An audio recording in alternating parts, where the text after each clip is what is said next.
शादी के बाद मैं और मेरे पति एक बड़े शहर में आ गए। हम दो ही लोग थे। एक बहुत बड़ा फ्लैट था। मेरे पति की अच्छी जॉब थी। मैं यह सोचती थी कि मुझे बहुत अच्छा पति मिला है। शहर में आए अभी हमें कुछ ही दिन हुए थे कि तभी मेरे पति एक 18 साल की लड़की को एक दिन घर ले आए। कहा कि गरीब है, इसे काम की ज़रूरत है। मैंने कहा, ऐसा क्या काम है? हम दोनों के काम मैं अकेली कर सकती हूँ। लेकिन वो बोले, यह यहीं रहेगी और काम करेगी। मैंने बोला, ठीक है, लेकिन किसी अजनबी जवान लड़की को इस तरह घर में रखना मुझे कुछ समझ में नहीं आया, वो भी तब जब मैं मना कर रही थी। रात मैंने सोचा कि उनसे पूछूं कि आखिर यह लड़की कौन है, लेकिन रात जब मैं कमरे में गई तब वो अपने लैपटॉप पर मीटिंग में बिजी थे, इसीलिए मैं सो गई। सुबह करीब 7 बजे मेरी नींद खुली। तब मैंने देखा पतिदेव बिस्तर पर नहीं है। मैंने बाथरूम में देखा, वो वहाँ भी नहीं थे। जब मैंने किचन में देखा तो मेरे पति हाथ में पैसे लिए उस लड़की को दे रहे थे और वो लड़की रो रही थी। वो उसे चुप करा रहे थे। पैसे देकर वो मुझसे मिले बिना बाहर मेन डोर से निकल गए। मुझे अब कुछ समझ में नहीं आया कि बात क्या है। थोड़ी घबराहट भी हुई। अजीब अजीब ख्याल मन में आने लगे। साथ ही यह ख्याल भी आया कि जो मैं सोच रही हूँ ऐसा कुछ भी नहीं हो। मैं बेडरूम से बाहर आई। उस लड़की ने मुझे देखकर अपने आंसू पोंछ लिए।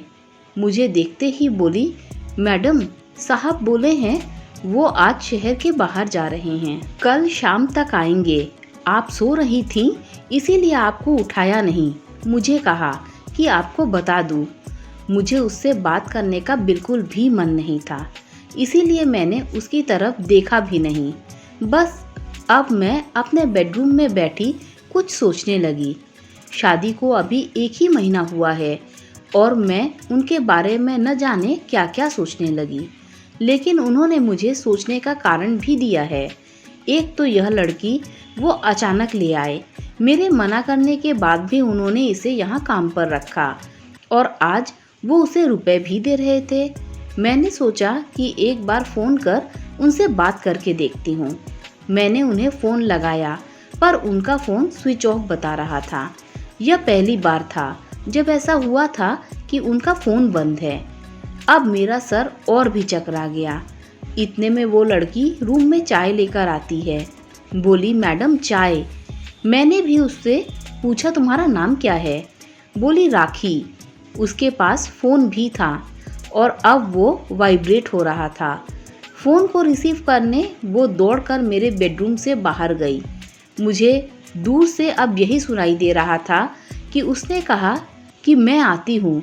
फिर बात करके वो मेरे बेडरूम में आकर कहती है, मैडम, मैं 2 घंटे में आती हूँ, मुझे कुछ काम आ गया है।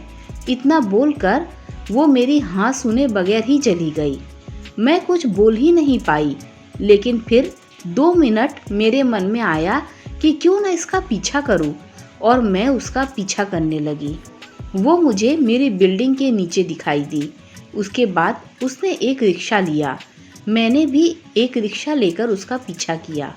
रिक्शा एक पतली सी गली में रुका। वो वहाँ से उतरकर पैदल चलने लगी।